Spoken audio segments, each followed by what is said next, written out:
Alright, hello again, it's Jakuya. Welcome back to Chill Team.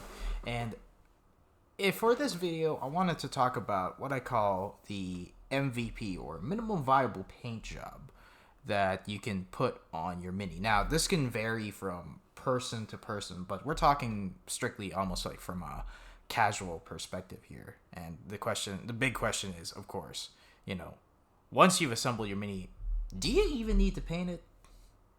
Well, the thing is, if you're playing casually, especially when you're first starting out in this game, painting should be very, very optional because first and foremost, there's a lot of things you'll need to paint, right? If you are deciding on like taking your miniatures over to a tournament to actually play, then that's a completely different story. You definitely want your guys to be battle ready, and I'm going to be leaving a link to the Citadel Paint link as to what actually determines whether or not your guy is combat ready. But in a casual sense, as I said again, very optional. You don't have to paint you don't have to really paint your guys. The only thing you have to be able to do is tell which miniature matches with whatever data cards that you're using, right? That's the most important part.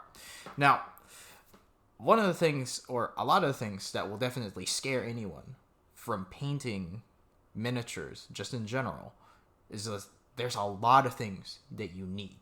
I made a video about, trying to get into, Kill Team, like what to buy, and this is definitely where you'd fall into if you were doing some dolphin tier type of, spending into this hobby. So you need a lot of things, like a lot. You need things like primers, right? There's a spray on primer, there's also paint on primer. You can use something that's not really meant for miniatures. You can just use like regular craft stuff. You'll need paints, you'll need brushes, you'll need things to finish it. The list can go on and on because there's so many little accessories that you can get for yourself to make your painting easier for you. And luckily for me, since I come from D&D coming into Warhammer, I've already actually had a lot of the Citadel paints because I really enjoyed using Citadel paints. And I'm now using those for my current Warhammer models. And so, aside from all these like supplies that you need, there's two other things you really need here. First one is patience, right? Painting is not a slow task. It is a slow task, but it is a very time-consuming task. And especially when you're a beginner, you don't know how long it is to paint your guy, right? Nobody really tells you. You can look up tutorials on YouTube, but a lot of them employ a lot of like cuts and stuff like that. So unless you're watching somebody just paint their whole mini as almost like a live stream, you're not really going to have a good idea of how long it's going to take you. So you really need a whole lot of patience coming into this. And the second thing is dedication. Now, why do I even mention dedication? Well, the other part of this is that you got to have the gusto to keep painting, right? You might start, and let's say you paint your 10-man kill team, right? You paint one guy and looks phenomenal, and then you realize, I gotta do this again for the next guy, and the next guy, and the next guy. All right. So a bit of it, really is just boils down to, I guess, like how much you really enjoy the hobby. And again, you don't have to feel that you have to paint it, or you have to like finish everything, because you have to trust in yourself that you'll eventually get there, and it's just giving yourself the tools to eventually get there. But definitely something to discuss here. One of the things that will definitely stop you from painting your miniatures is just perfectionism. Every time you look online on social media, you're going to see, and you're going to be bombarded by all these images of people's perfectly painted miniatures. They look gorgeous on the camera, they look great on the battle mat, and it's just, Wow. I can't do that. I suffer from that a lot too.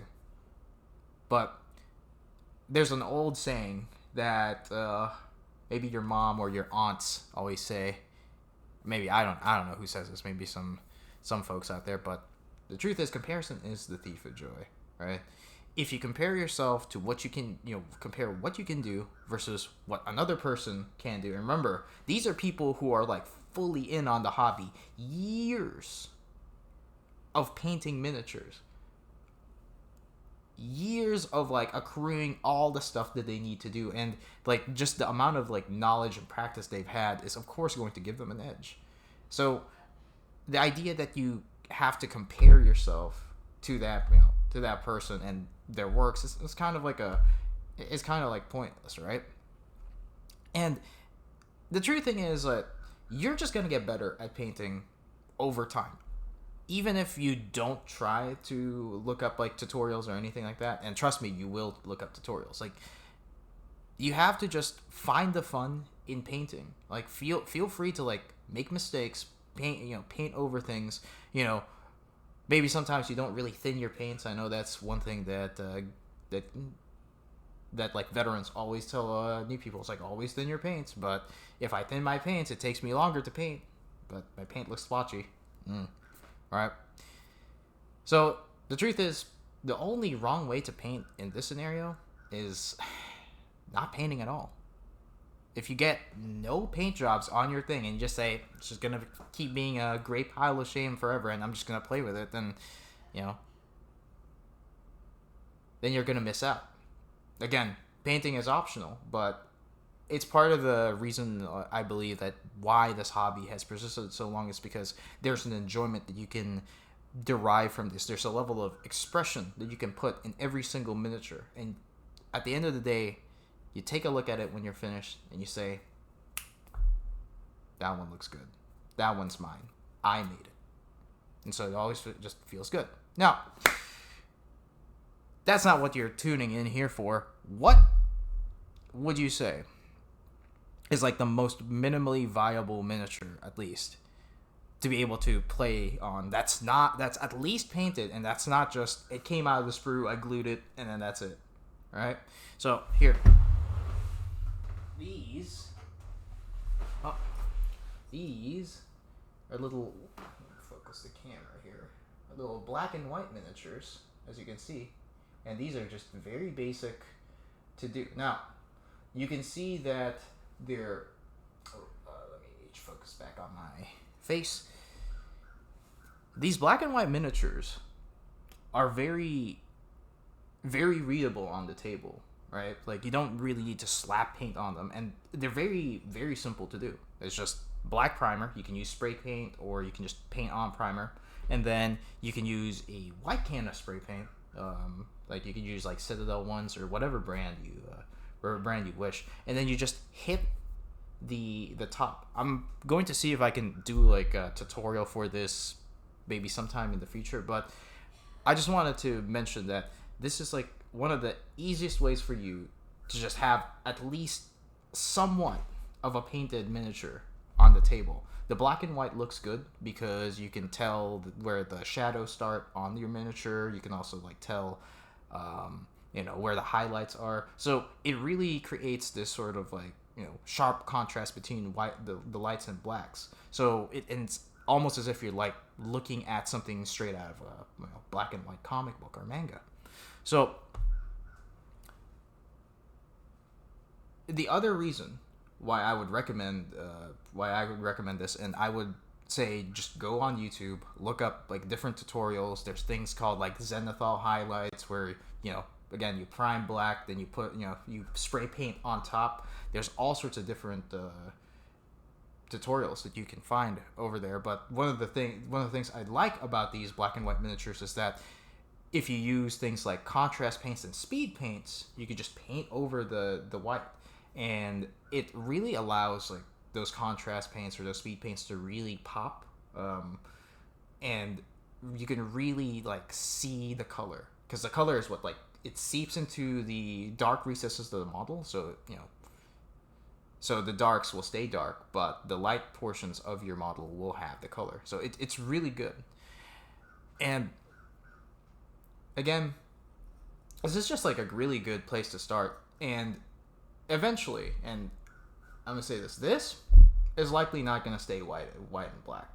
But if you paint it like this, feel free to like use and play with miniatures that are even just like partially painted. Seeing a miniature, evolve and get its color over time is one of the most, I believe, like rewarding things when it comes to playing. So again, just to conclude, when it comes to your minimum viable paint job for this game, it's, as little as I'm not going to paint this to, just putting some primer, putting some paint on there, to a full-blown, like, expertly done competition-winning paint job. There's a lot of, like, skills that you have to, like, build up over time, but there's no real bad way to paint, as I said. Again, like, if you're watching this, and I guess, like, this also applies to me, there's no wrong way to paint except if you're not painting at all. Alright? So, again, there's no wrong way to paint unless you're not painting at all. Okay? So, thank you so much. I know this was sort of like a small rambly video, but I hope that this video finds whoever's tuning in just in a nice spot. Again, thank you so much for tuning in, and I'm gonna peace out for now.